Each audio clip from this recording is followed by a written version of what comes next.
Bonjour à tous, je suis Guillaume Perronnet, des Frères Perronnet, et aujourd'hui je vais vous parler d'un outil qu'on a fabriqué avec toute l'équipe de YourText Go. C'est un outil qui s'appelle mindreader.ai. Il est utilisable en ligne directement.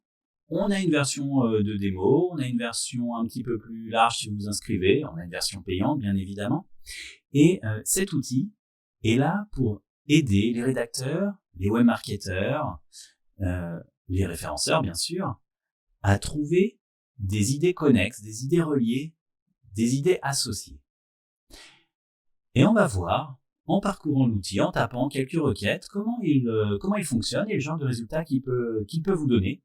Et comme ça, vous pourrez voir, par exemple, si ça peut vous être utile comme outil, ou si au contraire, pas du tout, on ne sait jamais. Alors, vous voyez là l'interface, mindreader.ai, c'est très simple, il y a une barre de recherche. Alors, première chose, attention, on peut changer la langue dans laquelle on va faire les recherches. On a le français, bien sûr, et puis on a aussi l'anglais. On peut très bien avoir des sujets qui, en français, donnent peu d'idées reliées, et puis quand on les cherche la même chose en anglais, d'un coup, on a beaucoup plus d'idées qui apparaissent, tout simplement parce que plus d'idées ont été traitées sur le web, et donc, il y a plus de volume, il y a plus de choses à faire. Faites de temps en temps vos recherches en anglais, voyez si ça étoffe beaucoup votre recherche, et si c'est le cas, vous n'avez plus qu'à traduire pour le français et vous êtes tranquille. Ensuite, ici on a un petit menu déroulant qui va nous dire combien on veut de résultats quand on tape une requête. 80 c'est le maximum, j'ai mis 80, c'est formidable. Ensuite, on a le type de recherche. Donc le type de recherche, je peux chercher dans toutes les datas qu'on a. Je peux chercher dans un mode qui s'appelle MindReader. Vous allez voir, c'est la grosse nouveauté de l'outil par rapport à d'autres outils qui peuvent être concurrents. C'est cette approche MindReader qui se base sur l'intelligence artificielle pour essayer de trouver des idées connexes, mais qui ne contiennent pas forcément à coup sûr les mots que vous entrez. Ensuite, on a People Also Ask. Donc là, vu le nom, je pense vous en doutez, on va faire une recherche dans des questions issues d'un moteur de recherche bien connu. Ça va permettre comme ça de repérer facilement des nouvelles idées qui sont très compatibles avec le référencement web, puisqu'elles sont proposées par un moteur de recherche. Ensuite, on a Suggest. Les Suggest, c'est ça. C'est ce qui apparaît quand on commence à taper des requêtes.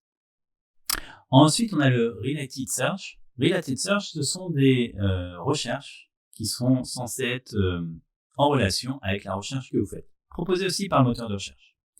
Donc il y a beaucoup de choses qu'on peut voir dans MindReader qui sont issues du moteur de recherche. Et c'est normal, vous nous connaissez, Frères Perronnet, YourText Go, on est très orienté référencement web. Donc tout ce qu'on fait, ou quasiment tout ce qu'on fait, est d'une façon ou d'une autre, un petit peu utile pour le référencement, voire extrêmement utile. Maintenant que j'ai dit tout ça, je vous propose de faire un exemple. Et pour l'exemple, on va commencer, je cherche en français, 80 résultats, je vais me mettre en mode People Also Ask, pas d'intention, et par exemple, je vais taper choucroute. Je tape choucroute, et automatiquement, on a des questions, des questions, et des réponses du coup, des réponses qui sont apportées, mais sous forme de questions, puisque c'est du People Also Ask. La choucroute, sur Internet, les gens se posent plein de questions. Comment manger la choucroute? Comment la manger? Est-ce que la choucroute c'est bon pour les intestins? Quels sont les bienfaits de la choucroute? Etc., etc. Ça donne déjà beaucoup d'idées en relation avec la choucroute. Mais ce qu'il faut voir, c'est que bien sûr, c'est du People Also Ask. Vous pourriez aller dans Google et taper choucroute et voir les questions, puis retaper les questions, et puis etc. Et au fur et à mesure récupérer toutes les questions. Mais tout ça, ça demande un certain temps.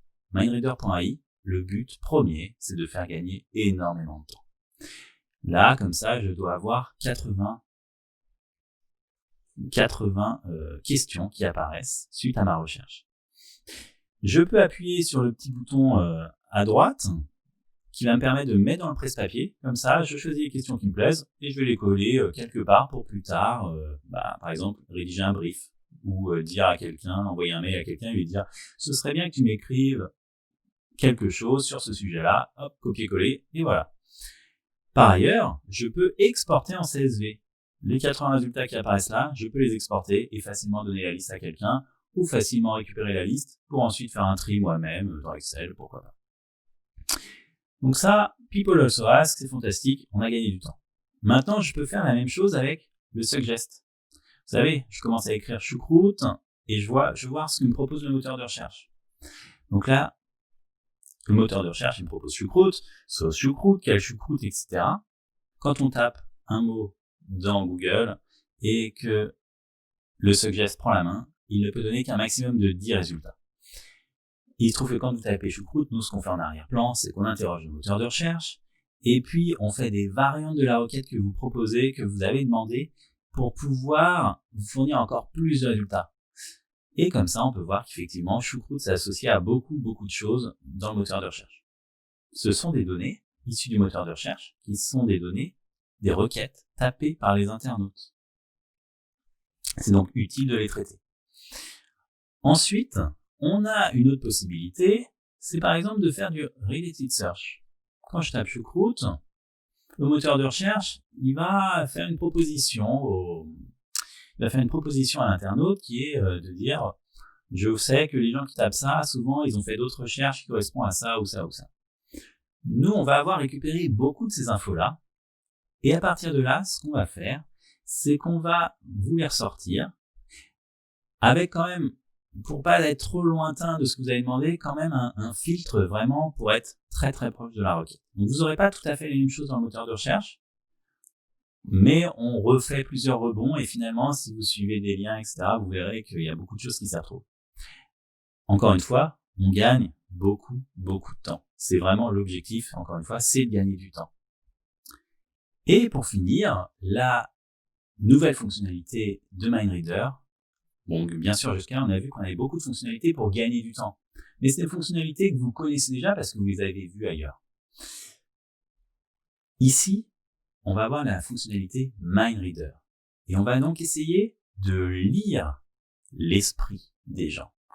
Évidemment, c'est pas tout à fait comme ça que ça fonctionne. C'est beaucoup plus, entre guillemets, simple que ça. On va faire appel à l'intelligence artificielle. En fait, on a entraîné une intelligence artificielle pour qu'elle mette en place des relations entre les mots, les concepts, les recherches. Ce qui va nous permettre, quand vous tapez une recherche, non pas forcément de vous sortir exactement des requêtes qui contiennent cette recherche, comme on a fait par exemple avec les PA tout à l'heure. Tout à l'heure, je tapais choucroute, j'avais que des choses qui contiennent le mot choucroute. Là, je vais, grâce à l'intelligence artificielle, espérer que sortent des requêtes en relation, mais qui ne contiennent pas forcément le mot-clé. Ce qui veut dire que vous allez trouver des sujets annexes, des sujets reliés, des sujets en relation, mais qui ne contiennent pas forcément le mot-clé. Et ça, pour le coup, c'est une nouveauté. C'est quelque chose qu'on ne trouve pas ailleurs. C'est quelque chose qui est fascinant, vraiment fascinant quand ça marche bien. Mais bien sûr, il y a des cas où l'intelligence artificielle ne marche pas bien, voire marche très mal, et dans ce cas-là, vous serez très vite déçu. Mais pour les quelques cas où vous êtes déçu, il y a des cas qui marchent tellement bien que vraiment ça vaut le coup de jeter un œil. Je vais vous montrer un exemple qui marche très bien. Je tape Harry Potter en mode MindReader. On pourrait, dans une recherche classique, on s'attendrait à avoir plein de choses qui parlent d'Harry Potter, mais avec le mot Harry Potter. Ici, c'est pas du tout le cas. La première question que les gens se posent, c'est quel est le vrai nom de Dumbledore? Il n'y a pas Harry Potter. Pourtant, Dumbledore et Harry Potter, c'est extrêmement relié. On voit que là, MindReader a compris de quoi vous parliez en termes d'univers et va donc vous sortir des questions reliées à cet univers, reliées à cette requête, mais pas forcément avec Harry Potter dans le texte. Quelle est la maison de Dumbledore? Pourquoi Aurelius Dumbledore? Comment est mort Dumbledore? Pourquoi Voldemort meurt à la fin? Quel âge a Dumbledore? Etc. On a comme ça beaucoup de choses en relation avec notre requête initiale qui ne contient pas la requête, ou pas forcément, des fois, bien sûr, ça contient. Comment s'appellent les acteurs de Harry Potter? Ça ne semble pas illogique de sortir cette phrase. Mais on pourrait la sortir même si vous n'avez pas d'intelligence artificielle, puisqu'il y a Harry Potter dedans. Là, on est vraiment dans le contexte d'Harry Potter qui offre la cape d'invisibilité. Il y a une cape d'invisibilité pour Harry Potter, si vous ne connaissez pas, dans le film, dans le livre. Les gens se posent la question. Si je faisais une recherche classique, je ne tomberais jamais sur cette question. Là, je peux la trouver parce que l'intelligence artificielle m'a aidé à contextualiser ma recherche. De la même façon, on peut essayer d'autres choses comme ça. Voilà, Rocky Balboa, par exemple. Rocky Balboa, un personnage de fiction. Pourquoi Rocky Balboa? Quel âge a Rocky? Quelle est la date de naissance de Sylvester Stallone? Manifestement, l'intelligence artificielle sait que Rocky Balboa est un personnage dans un film et que le personnage est joué par Sylvester Stallone. Et donc, on va avoir des choses comme ça avec Sylvester Stallone. On va avoir des choses reliées à l'histoire du film. Bien sûr, parfois, on verra que l'intelligence artificielle se plante un peu et qu'on peut avoir des choses qui n'ont pas grand-chose à voir. Parfois, on va aussi voir des choses surprenantes, mais qui pourraient s'expliquer. Ici, je parcours un peu pour que vous voyez le genre de choses que ça sort. On voit qu'au bout d'un moment, quand même, on commence à s'éloigner sérieusement du monde de Sylvester Stallone. Et donc, au bout d'un moment, on va dire, à partir de là, les résultats sont pas top. Et donc, il va quand même falloir faire du boulot pour enlever. Sauf que on va avoir aussi quelques résultats formidables. Voilà, Rocky Balboa, Sylvester Stallone qui sort. Moi, je trouve ça formidable, bien sûr. Sylvester Stallone et Rocky Balboa, c'est extrêmement connu. La plupart des gens savent qui est l'acteur derrière le personnage, et donc vous n'auriez pas besoin d'un outil pour trouver ça. Mais le fait que l'outil puisse avoir cette connaissance, ça, c'est extraordinaire. Et donc, si vous êtes dans des secteurs, sur des requêtes que vous connaissez moins bien, c'est vraiment incroyable d'avoir ce genre de choses mis en avant. C'est comme si vous interrogiez un expert. Il vous parlez de Rocky Balboa, vous n'y connaissez rien, et vous dit, Rocky Balboa, c'est Rocky, c'est Sylvester Stallone, bien sûr. Et là, vous venez d'un coup de réussir à trouver des sujets annexes, des sujets connexes à traiter, qui contiennent pas forcément la requête. Moi, ce que je vous propose, c'est de taper quelques autres essais. Par exemple, je sais pas, faire des crêpes. Vous avez envie de faire des crêpes? Faire des crêpes en mode Mindreader. Quand faire des crêpes, formidable. Pourquoi on fait des crêpes à la chandeleur? Il y a encore le mot crêpe. Alors bon, on trouve logique que ça sorte, mais quelle est la tradition de la chandeleur? L'intelligence artificielle sait que la chandeleur, c'est relié à faire des crêpes, et pourtant il n'y a pas le mot crêpe dans la requête. Si on descend, on va voir tout un tas de choses. Par exemple, quelle est la différence entre la farine T55 et T45? Quand vous faites des crêpes, vous avez besoin de mettre de la farine. T45, T55 sont des types de farine. Parler de la farine sur un site, de la différence entre T55 et T45, parler de ça sur un site qui parle de crêpes, c'est pas du tout délirant. Au contraire, ça ferait un bon item de cocon. Etc., etc. Et puis après, comme d'habitude, au bout d'un moment, ça commence à s'éloigner un peu trop. Comment faire cuire des pâtes à l'italienne? Bien sûr, il y a la pâte à crêpes, il y a les pâtes des pâtes. Pour faire les pâtes, justement, on pourrait se dire, il y a une relation, c'est la cuisine, tout ça, mais ça commence sûrement à être trop lointain pour pouvoir l'exploiter. Mais jusqu'à un certain point, ça fonctionnait bien. Donc ça donne vraiment des idées innovantes. Je sais pas, parce que quelqu'un connaissant le sujet, il va avoir ces idées-là. Mais là, on est en train de dire, vous n'avez pas besoin de cette personne un peu experte qui connaît le sujet.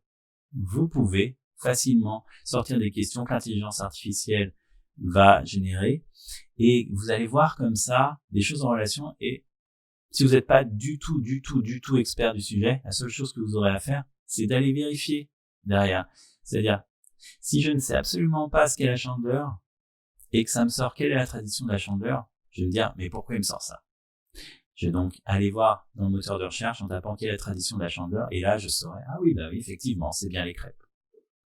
Et ça m'aura beaucoup aidé, ça m'aura fait gagner du temps, et ça m'aura permis de pas forcément être expert du sujet, de pouvoir quand même écrire assez vite dessus et étoffer les sujets.